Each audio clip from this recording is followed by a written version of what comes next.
راتنا حميها بلدكن اف كومبينماج بو بيرانينا شهيد زيلانا شخص شهيد زيلان دا حمي شهيدا ببيرتينا برنامج ماجي ما كانوا ما بخونتو وقت مارتنا عم بس السينافيزون تاع مشاكل بري عند دست بيت كان عند قطر سجارتن شبو شهيدا بس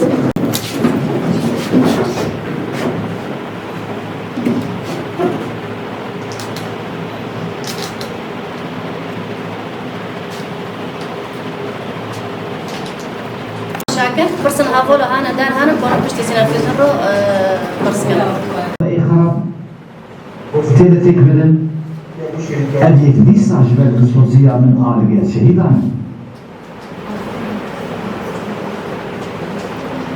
جبال أبيك السوزي فرمان أم هل تشتراس بيك بينن ددامة السوزية آلقية شهيدان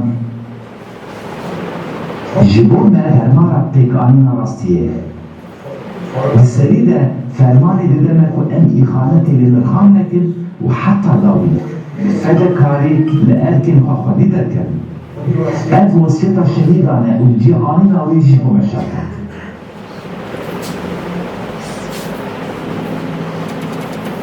لذلك كتنا نبا غفلت آنجي كتنا نبا رشن وكي إخانتي لذلك كمزور بنابا آقل آزادي درشن نتالي بجمن كسين بنابا مدك وكتبون بيرشن Özellik gerçeğinde Livataya şehadeti yadrastiya Robertiye de teşopandım. Ama hadi cem gerek şerbanın hoye ne kadar bir korunun avlatı binem. Tam kayam masavetikin evne hoye. Bunu ben taraf etmeliyim. Buna halasiyaj bu pıskelik işi evet. Bu şehide uygun. وأهل بخدي كساتك الشرطة عشيطة بيوالده ميناك هل بلشار شهادة فكري باقيلتية بنظير مهنة ومثال ما كان بمجارة في قائنا أركان لوازير مهنة لازم ومسلمة بيكي تخوضة ببينة شرمان العبر حتى داوية Rüya beni geline bekirne. Yadka mesel bilime çiye, hemen evku emdisel van krin kuldanine bir kusur. Tüze cümbeyi ve tündemnici,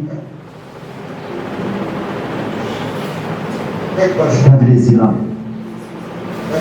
Bir oran çalaki inmede, belki çalaki her isterketi pekani. Grășă că o ade dvi armanja tuke si jmenle kemiya hava zilambe. Joa haqi tuke si tune ku lijir vi asteker bugere.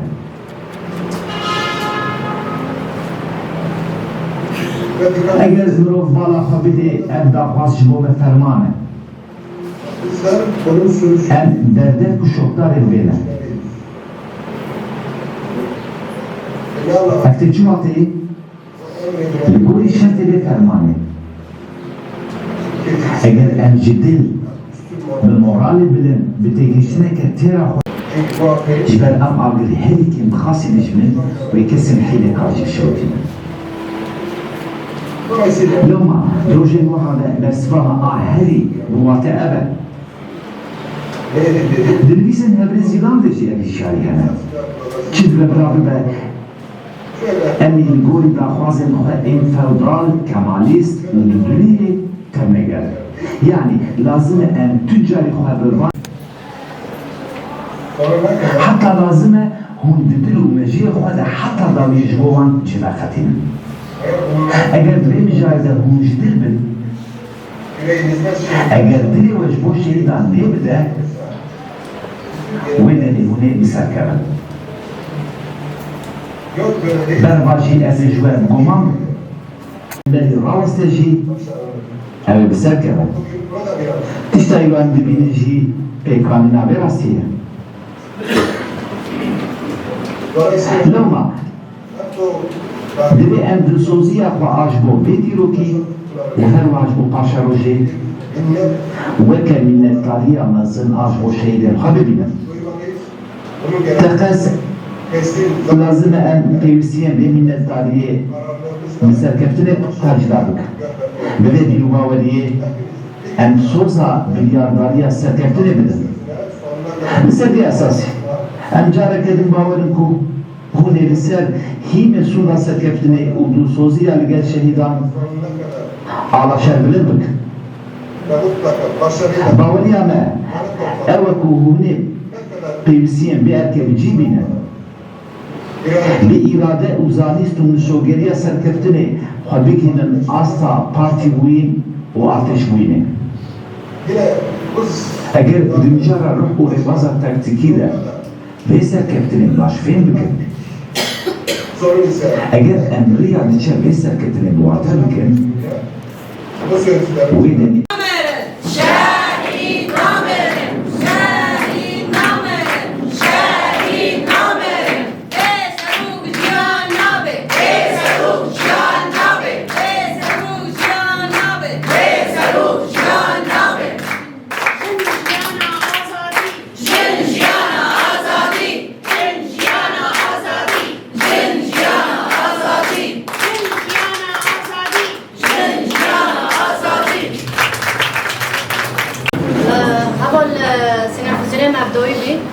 هاجم حسن هابولا متقوزن تشتني نقاش كان مفروض وقفتني هابولا يا من رسالة الرفيقة الشهيدة زينب كانجاي زيلان إلى القائد عبد الله أوجلان. مثل هذه العملية ستلحق ضربة معنوية كبيرة بالعدوان وتؤدي به إلى الجنون، وسوف يتحول الوطن إلى سجن كبير له لأنه سيرى نفسه محاصرا في كل الميادين. إلى القائد حزبنا: أنا من مواليد 1972 من مدينة مالاطيا، اسمي زينب كانجاي، بالأصل أنا من قرية ماي التابعة لمدينة مالاطيا. نحن معروفين بالمنطقة باسم عشيرة مامورالي. لقد تخرجت من جامعة إينونا في مالاطيا قسم المستشارية النفسية. قبل انضمامي إلى صفوف قوات الجريلا كنت أعمل في قسم تصوير والأشعة ضمن المشفى الوطني في مالاطيا. أنا متزوجة وزوجي من قرية خلايا التابعة لمنطقة أعين في ولاية آمل، وهو أيضا متخرج من نفس الجامعة ومن نفس القسم الذي تخرجت منه.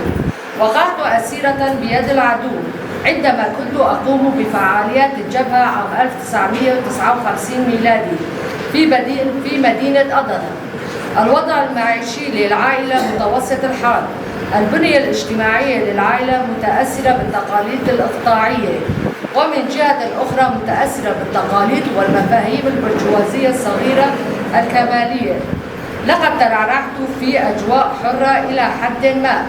أقرباؤنا ومحيطنا الاجتماعي وأهالي قريتنا ليس بوطنيين، ولكن هناك ميل وطني لدى شبابنا.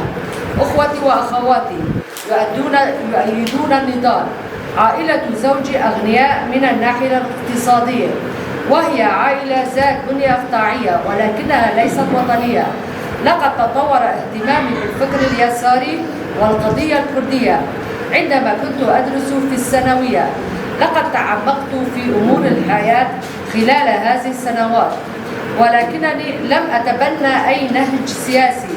خلال مرحلة الجامعة توضح اتجاهي من بين الأفكار اليسارية، حيث بدأت أميل إلى نهج حركة الحرية الكردستانية وأسانده بشكل واضح. تكتيكية من ناحية، ومن ناحية أخرى سوف يكون له تأثير معنوي كبير علينا.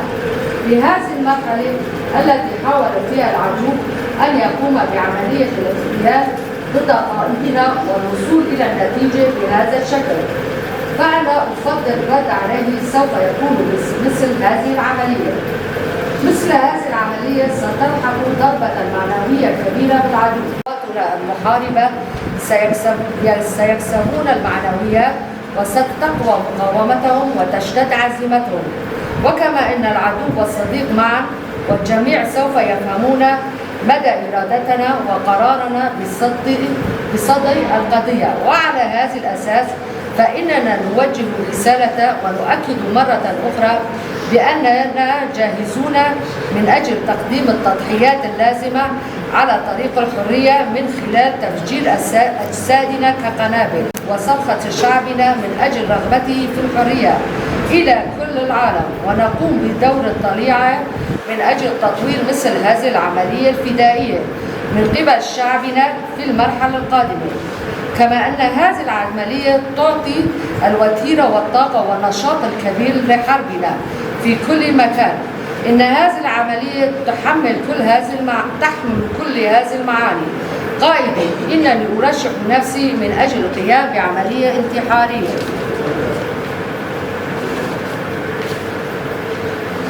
إننا إذا ضحينا بأرواحنا أيضا فإنها غير كافية إزاء جهودكم وكدحكم الذي لا ينتهي.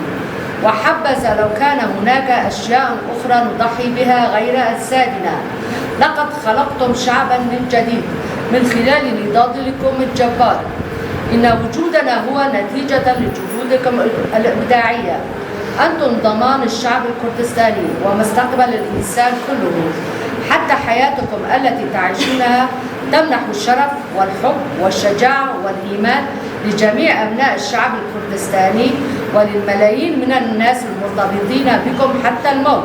إن هذه الجاذبية في شخصيتكم تؤثر علينا أيضا بشكل كبير. عندما ندخل في الأوضاع الصعبة فإننا في ذلك الأثناء نكتسب القوة المعنوية من خلال تفكيرنا بحبكم لنا. أنتم أكثر الناس مرتبطين وملتحمين بالشهداء. على هذا الأساس فإننا عندما نذهب إلى الحرب، وإنني على قناعة بأن كل ذلك يمر عبر التجاوب مع متطلبات هذا الحرب. إنني أريد السيطرة على طريق النضال الرفاق مظلوم كمال خيري فرهاد بسي بريتور بريفال روناهي، والتمسك بنهج المقاومة الذي مثلوه. أريد أن أحقق رغبة شعبي في الحرية في مواجهة السياسة الإمبريالية التي تريد أن تحول المرأة إلى عبدة. أريد أن أفجر نفسي كقنبلة لكي أظهر غضبي وعنفواني بشكل كبير، ولكي أتحول إلى رمز للانبعاث المرأة الكردية. إن ارتباطي والتحامي وتمسكي بالحياة هو ارتباط نموذجي، لذا أريد أن أكون صاحبة عملية كبيرة وحياة ذات معنى كبيرة. إن نضال التحرر الوطني الجاري بقيادة القائد أبو سوف يصل إلى النصر قريبا، وكما أن شعبي المظلوم سوف يأخذ مكانة لائقة به ضمن عائلة الإنسانية.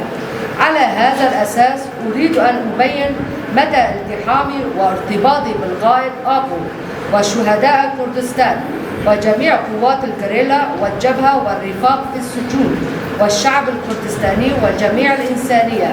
وأتعهد بأنني سوف أعمل من أجل أن أكون مستحقة للشرف تمثيلها.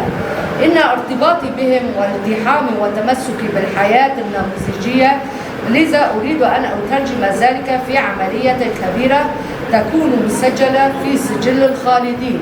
ولأنني أحب الإنسانية كثيرا جدا أريد القيام بمثل هذه العملية. عاش القائد أبو، عاش نضال التحرر الوطني، تسقط الدولة الفاشية.